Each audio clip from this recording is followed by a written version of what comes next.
الحمد لله على نعمه الكثيرة التي لا تحصى ولا تعد، وأشهد أن لا إله إلا الله الأحد الصمد الذي لم يلد ولم يولد ولم يكن له كفوا أحد. ثم الصلاة والسلام على أفضل من تعبد الله وصلى وصام واعتمر وحج البيت الحرام. أما بعد، السلام عليكم ورحمة الله وبركاته. يقول الله تبارك وتعالى في كتابه الكريم: قل بفضل الله وبرحمته فبذلك فليفرحوا هو خير مما يجمعون. الفرح بالله سبحانه وتعالى عبادة عظيمة، خصوصا في هذه الأيام المباركات. إذا معناها المسلم إذا أدى شعيرة أو يوفق إلى عبادة أو دخل عليه أمر يسره، قدوم مولود جديد أو اندفع عنه بلاء، ده كل الإنسان إنه يفرح برحمة ربنا سبحانه وتعالى وبفضله. قل بفضل الله وبرحمته فبذلك فليفرحوا هو خير مما يجمعون. الحمد لله رب العالمين. الناس اليوم الحجاج في يوم التروية، يوم الثامن من ذي الحجة، وبكرة إن شاء الله في يوم عرفة، وبعدها يوم النحر يؤدوا في شعيرة الحج.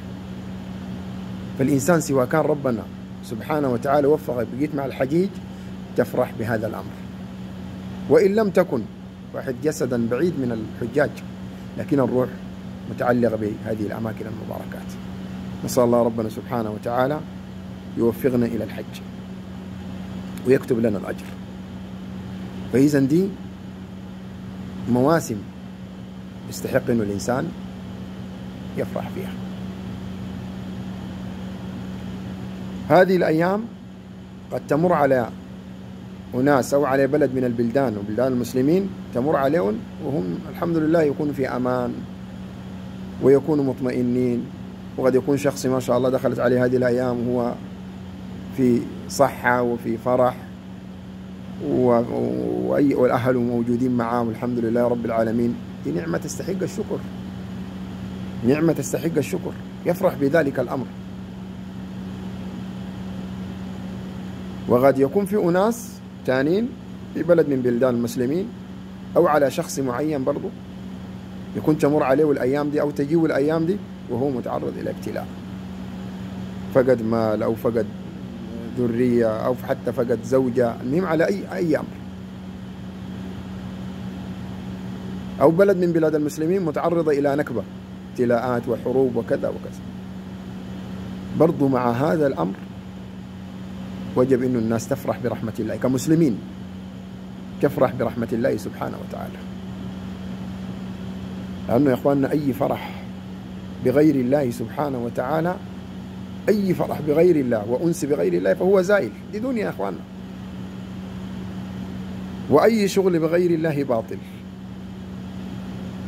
واحد قد يفرح بوظيفة ينزل ينزلوه معاش، يفقد الوظيفة حقته يشيلوه برا الصالح العام. يفرح بزوجة حسناء جميلة وضيئة، الزوجة إما تكبر كبيرة، وده كله أمر طبيعي.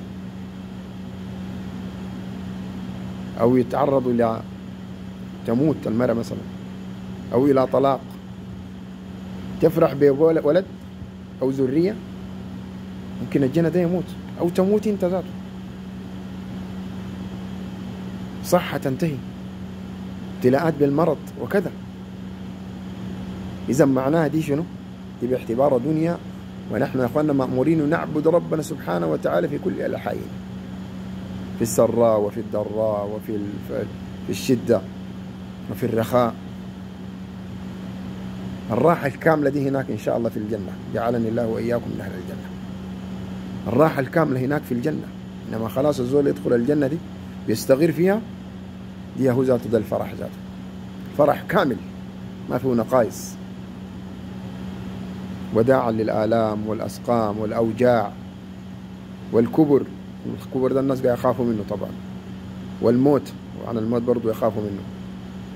كل شيء يروح خلاص، حقد ما في تاني، لا في حسد، ما في غل، ما في بغضاء بين الناس. ونزعنا ما في صدورهم من غل إخوانا على سرر متقابلين. لأنه هنا في الدنيا قد تتعرض للحسد تتعرض إلى الابتلاءات، كله شيء طبيعي، لكن هناك ما في بإذن الله. لذا أخبر صلى الله عليه وسلم إنه يؤتى بأبأس أهل الأرض. أبأس بمعنى إنه نزلت عليهم المصائب وزول مبتلى في الدنيا، أبأس أهل الدنيا. ربنا سبحانه وتعالى يغمس في نهر الحياة، نهر في الجنة، لسه ما دخل الجنة، لا أكل من الفواكه ولا حتى شرب من العسل المصفى ولا حتى من الخمر لذة للشاربين ولا حور عين، ده كله ما في، بس غمسة كده. يقول الله تبارك وتعالى: هل يا عبدي رأيت بؤسا قط؟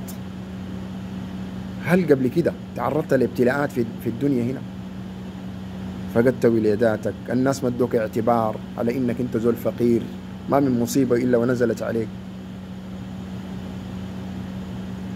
تعايل جناك قدامك تعبان ومرضان ما قادر تعالجه، عريان ما قادر تكسيه، ابتلاءات شديدة هنا.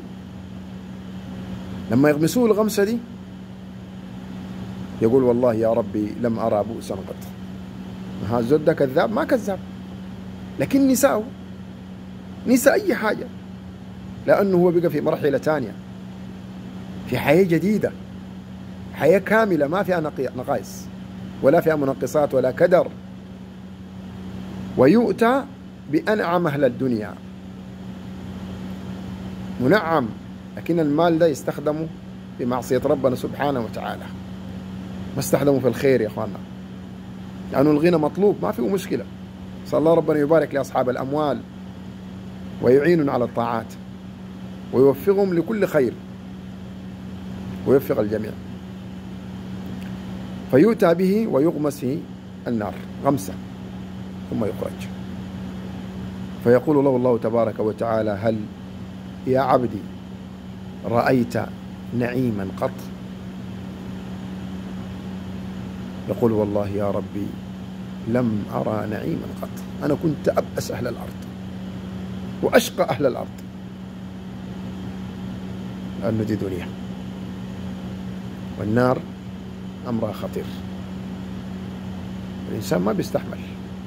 كما قال الله سبحانه وتعالى: إن الإنسان خلق هلوعا.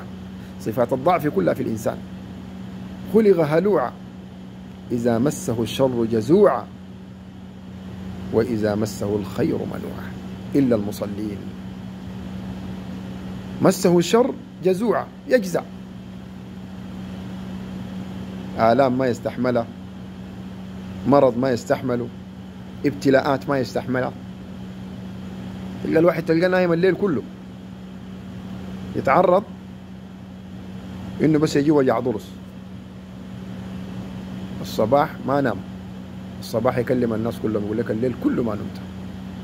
طيب أنت عمرك كله نايم، الحمد لله ربنا من عليك، أو أغلبية العمر نايم الحمد لله معافى تمام، ليلة واحدة ما قدر يستحملها، يشكي الخالق لمنه؟ للمخلوقين، يقول لك ما نمت نهائي. ربما يكون فيه تسخط، لو الإخبار ما في مشكلة، لكن يكون فيه تسخط. إذا مسه الشر جزوعا يجزع وإذا مسه الخير منوعا. أول ما يبقى عنده قروش وصحة تمام يجيه إحساس إنه مستغني عن الناس، ما داير له زوج ذاته. بل وحدين يصلوا مرحلة يستغنى عن ربنا، يقول لك أنا مستغني عن الله ذاته، أعوذ بالله من غضب الله. يقول لك الصلاة دي يصلوها الناس الفقرانين التعبانين الغلابة، لا حول ولا قوة إلا بالله. كلا إن الإنسان ليطغى أن رآه استغنى. وناس يقول لك اسمع، القروش دي العافية دي ذاتها من غير قرش ما عندها طعم، ما عندها طعم على الإطلاق.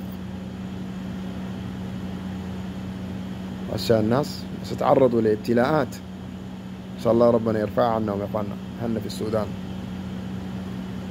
عرضوا لابتلاءات عظيمة، واحد بماله بقرشه، قروش موجودة ما يقدر يتعالج، يا قروشك ما تقدر تاكل تمشي تشتري حاجة، قرش ما طايق له لذة ولا طعم، لأنه فقد الأمن. إذن الإنسان يا إخواننا ضعيف، لا حول له ولا قوة. ضعيف لا حول له ولا قوة. فرغم الابتلاءات والمحن والمصائب، ودي هنا في السودان مصائب عظيمة نعم، وفي سوريا أيضا، في اليمن، في جميع بلاد المسلمين، ناس فقدت أموالها وأخرجوا من ديارهم بغير حق، وانتهكت أعراضهم. والله الواحد لما يعاين للمشاهدات يشوفها في طرق التواصل الاجتماعي من الجرائم اللي بترتكب ضد أهل السودان من هؤلاء المتمردين الخوارج دعم السريع، خوارج، وهم يحسبون أنهم يحسنون صنعا، ولكن ما النصر وإما الشهادة؟ تنتصر على منه؟ وشهادة كيف ذاتها؟ شهادة كيف إذا كان أنت بتقاتل في مسلم، كل على المسلم حرام دمه وماله وعرضه، اغتصب فتاة في الشارع العام، ولا حول ولا قوة إلا بالله. لكن فلا تحسبن الله غافلا عما يعمل الظالمون، إنما يؤخرهم ليوم تشخص فيه الأبصار. ووجب هؤلاء الناس أن يقاتلوا، والذي يقتل في عرضه هو شهيد، كما أخبر صلى الله عليه وسلم: قتل دون ماله فهو شهيد.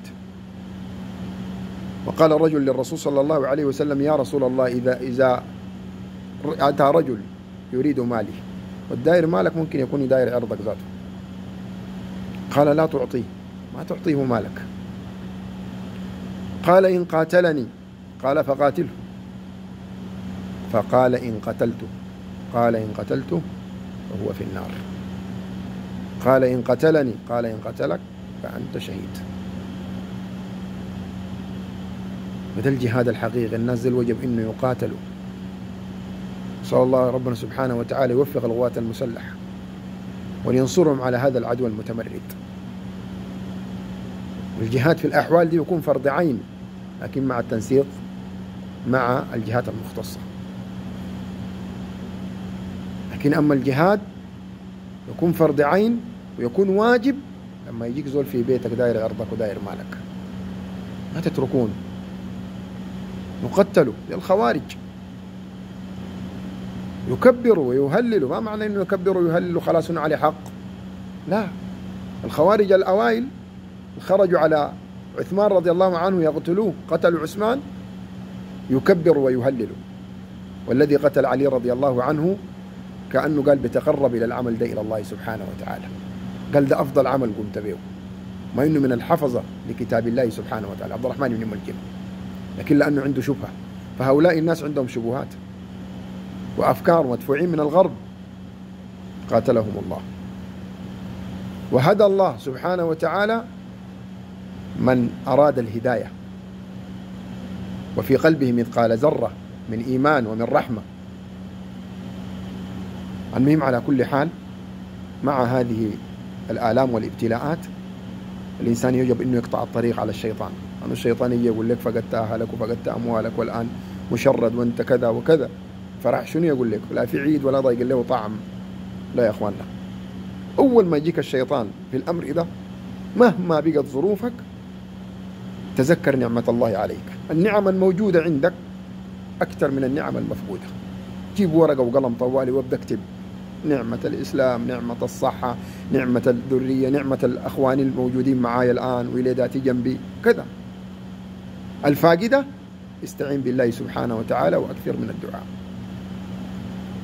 ولولا الله سبحانه وتعالى ولولا لطف الله سبحانه وتعالى خذ نفسك في المكان ده. ممكن تكون المصيبة أعظم، ممكن تكون المصيبة أعظم. فقدت ولد من أولادك، ممكن كان تفقد ولدين ثلاثة أو تفقدهم كلهم. فقدت زوجة، ممكن البيت كله كان تفقده. وخرجت من ديارك، طلعت من بيتك ومشيت الحمد لله رب العالمين حتى آوتك ولقيت محل تقعد فيه، أحمد الله. قاعد في شجرة ذاته وما لاقي مسكن، أحمد الله، لأنه في ناس قاعدين في مستشفيات، قاعدين في المستشفيات، الواحد تلقاه سنة وسنتين في الإنعاش. فعلى كل حال باختصار الواحد يتذكر نعمة الله عليه ويعرف أنه الابتلاءات دي إن شاء الله حترفع الإنسان درجات عالية إذا صبر. إنما يوفى الصابرون أجرهم بغير حساب. ربما في درجة عالية لا تصل إلى صيام ولا حتى بقيام ليل ولا حتى بصدقات، ربنا داير يوصلك يا عبد الله ويا أمة الله، داير يوصلكم هذه الدرجة بالابتلاءات دي ذاتها. فعلينا بالصبر وعلينا بالدعاء وأن نفرح بأننا مسلمين، أن المسلم أمر كله خير، كما قال صلى الله عليه وسلم: عجبا لأمر المؤمن إن أمره له كله خير وليس ذلك لأحد إلا للمؤمن. إن أصابته سراء شكر فكان خيرا له، وإن أصابته ضراء صبر فكان خيرا له. إي نعم والله، هذا هو قول الرسول صلى الله عليه وسلم الذي لا ينطق عن الهوى. الله تبارك وتعالى يقول: عسى أن تكرهوا شيئا وهو خير لكم، وعسى أن تحبوا شيئا وهو شر لكم، والله يعلم وأنتم لا تعلمون. الحرب اللي قامت لنا في السودان دي فيها خير برضو، ما كلها شر. عشان داير أوريك إنه الأيام دي دول بإذن الله، وتلك الأيام نداولها بين الناس.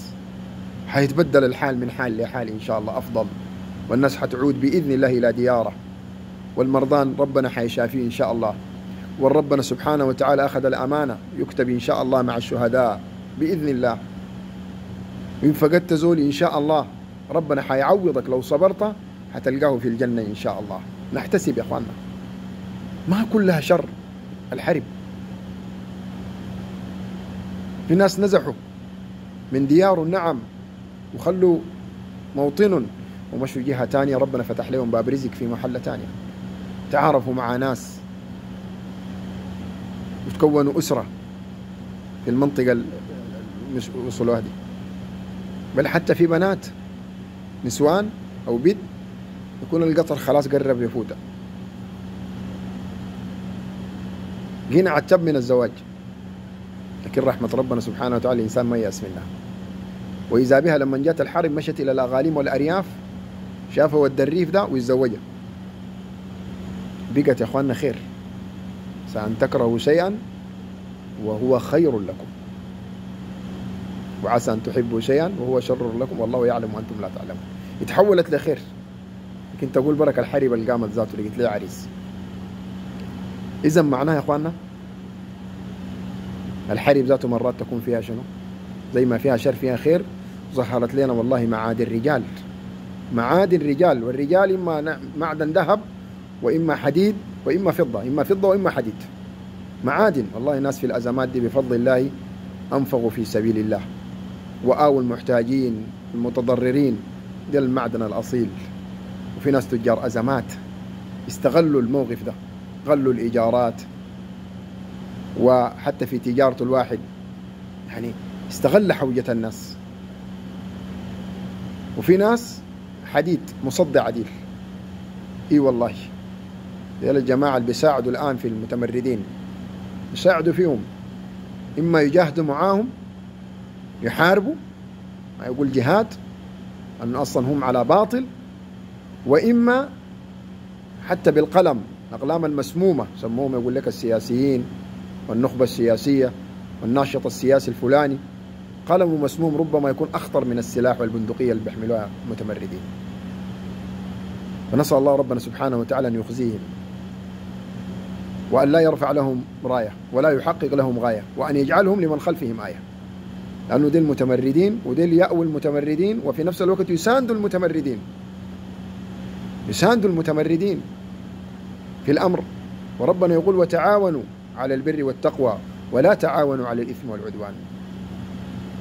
فعلى كل حال، أصف للإطالة، الإنسان يفرح بالله سبحانه وتعالى رغم الظروف، في أي وضع يحمد الله على نعمه الموجودة والكثيرة التي لا تحصى ولا تعد، لأن ربنا سبحانه وتعالى يقول: وإن تعدوا نعمة الله لا تحصوها.